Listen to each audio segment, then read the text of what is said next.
से पूछना चाहती हूं, क्या आप भारतीय जनता पार्टी का एक अनुषांगिक संगठन बन गए हैं? जब enforcement directorate model code of conduct लगने के बाद एक सिटिंग चीफ मिनिस्टर, एक ऑपोजिशन के प्रमुख चेहरे, देश की 6 नेशनल पार्टीज में से एक के नेशनल कन्वीनर को गिरफ्तार करती है, तो क्या इलेक्शन कमीशन ईडी को नोटिस भेजती है? जब इनकम टैक्स डिपार्टमेंट देश की एक बड़ी ऑपोजिशन पार्टी कांग्रेस पार्टी का बैंक अकाउंट सील करती है, तो क्या election commission income tax department को नोटिस भेजती है? जब income tax department CPI CPM को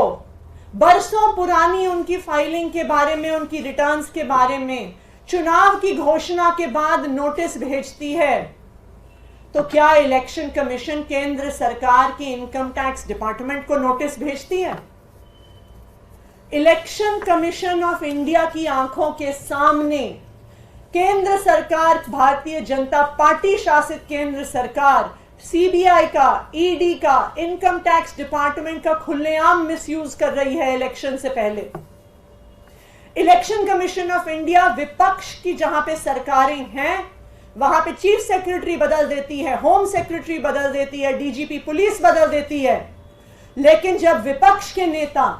इंडिया गठबंधन के नेता इलेक्शन कमीशन के पास जाते हैं और ये डिमांड करते हैं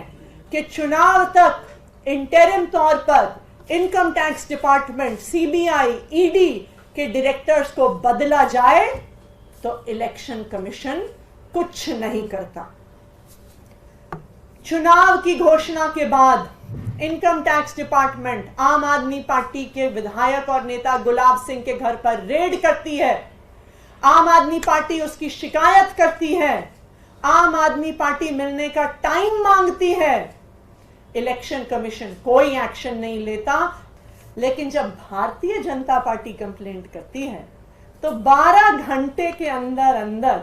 इलेक्शन कमीशन नोटिस भी भेजती है। नोटिस भेजने से पहले भारतीय जनता पार्टी को रिपोर्ट भी करती है, खबर भी चलवाती है। तो आज ये देश के लिए चिंता का विषय है कि इलेक्शन कमीशन ऑफ इंडिया, जिसकी जिम्मेदारी है नॉन पार्टिजन होना,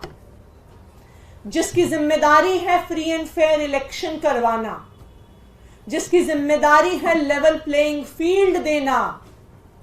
आज उस इलेक्शन कमीशन की न्यूट्रलिटी पर सवाल उठ रहा है। हमने देख लिया कि किस तरह से इस देश की बड़ी बड़ी एजेंसीज भारतीय जनता पार्टी की केंद्र सरकार के सामने नतमस्तक हो गई हैं, चाहे वो सीबीआई हो,